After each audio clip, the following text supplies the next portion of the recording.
God give you what he needs you to have when he's ready for you to have it. It's really just the truth. Not this is a very rare occasion where my entire career has stood for freedom and independence and going against the grain. And then when it didn't work at the label, trying it myself. And when it didn't work with just me, trying it with a group of people. And then the group of people going to the fucking label. And then the same fuck shit happening over there if you let me tell it, but I won't. So here we are. What's going on, y'all, man? It's your man, C. The Critic.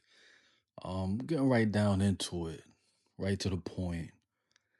Joe Budden has put out his Crime in America show with the partnership of Dick Wolf. The guys who did Law and Order, SVU, all that. And to be honest, it's literally just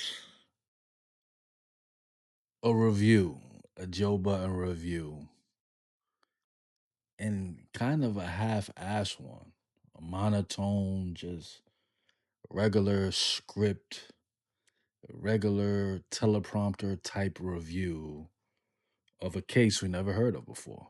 And when that's all well and good, like I get it, like he might have a fan base for that. It was kind of it was a half-baked idea, right? It was great idea, great for him to get into that true crime bag. I get it. Him and Ian, they did their job with that. Great lane to be in. When it comes to the think tank around this idea, it was a lot to be desired, right? Let me break it down for you watchers.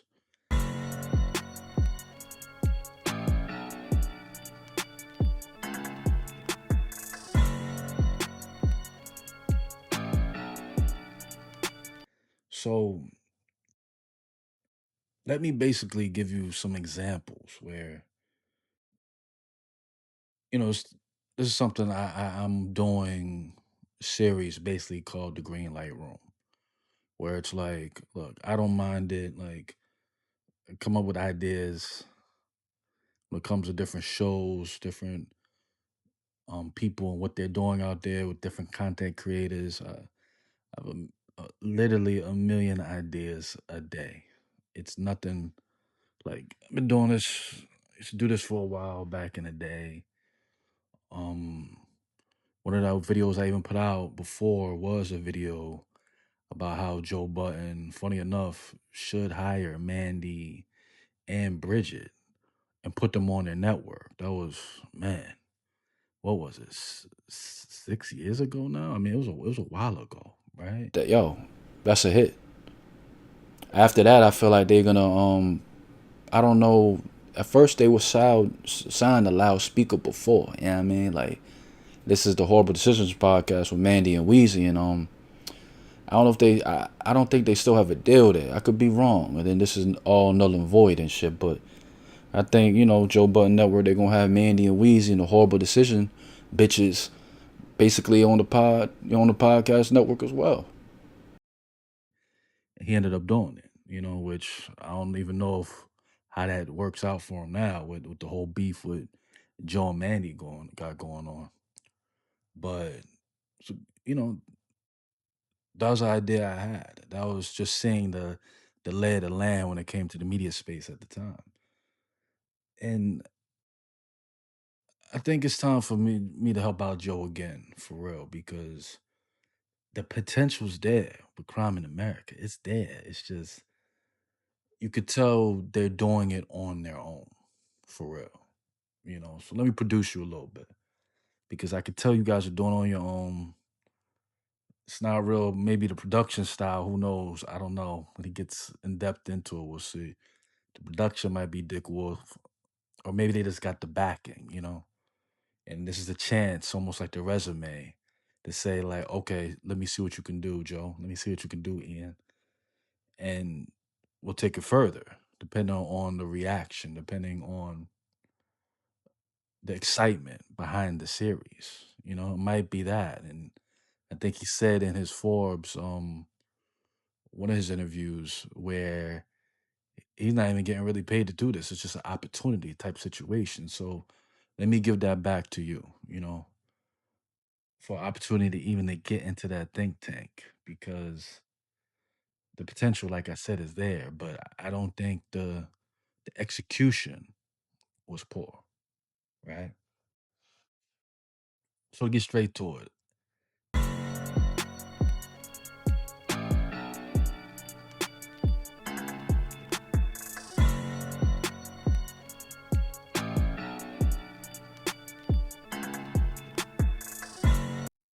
instead of just reading off a prompter, Joe, instead of just reading off a prompter, getting these clips, the quick hits, the stories, it's cool. Some of those were very interesting stories, right?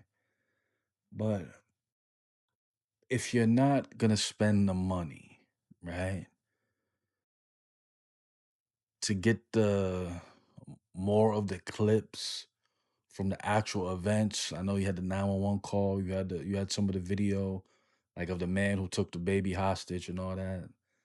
Like, if you're not gonna get more clips of those infused with some police calls, infused with other things, like dealing with the area, if you're not gonna do that, if you're not gonna get people who are on the scene, which that's kind of hard to do, right? If you're not gonna just insert a whole bunch of different production type situations, like I said, where it could be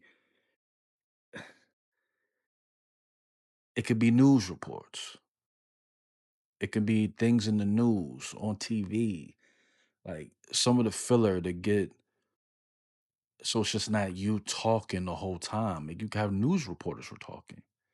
You can have, like you said, eyewitnesses, which this is what I'm thinking. Eyewitnesses on the scene who were talking in the news, right? Throw that in there. Um, you might have to pay for some of those clearances, but if that's not what you want to do, then when it comes to these ideas, like when we see a true crime show, um, the quick hits, that's the fast food version when it comes to those quick hits you're doing. You don't have time to basically be thorough. You don't have time to let it all sink in. You don't have time to be invested in a story if you're just doing quick hits the whole time. Like, I'm thinking that just like any type of si- true crime story, even if you take it back to Snapped back in the day, with the women just going crazy on dudes. But anything, you have it on Hulu now. It's so many true crimes, the podcast, all that. They usually spend the whole time on one story. See, that's what you have to do. You kind of have to, and if it's going to be a 30-minute story, I get it. You want to kind of probably chop it up into shorts and monetize it like that. I get the vision, but if you spent one time on one story and put the effort into that, when it comes to, like I said, it could be the vision of the news, people talking, witnesses, putting all that in there. So it's just not you talking throughout the whole thing, almost doing a Joe Button review, right? So you can have that in there. You can have just people talking other perspectives. of people, even if you have to call the people in. You got to really do the journalism on this one. That's what I was expecting with crime in America. The actual journalistic Joe, for real. Like you really talking to them. You don't gotta have them there with you.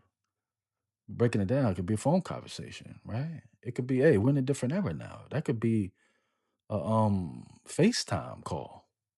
Something simple as that you put in there, right? So that's what I'm thinking that's about to happen, but that's what truly needs to happen. The one monotone voice throughout the whole time for 30 minutes while clips are flashing here and there. Um, it's boring, bro. It's boring. Especially with the multiple clips. Flush one whole case out. If you're gonna do it for 30 minutes, flush one case out in 30 minutes. Or if anything, two, if you want to break it up, 15-15. But to me, you should flush one whole case out, and this is the green light move. And this is the um the best part of the idea I have, right?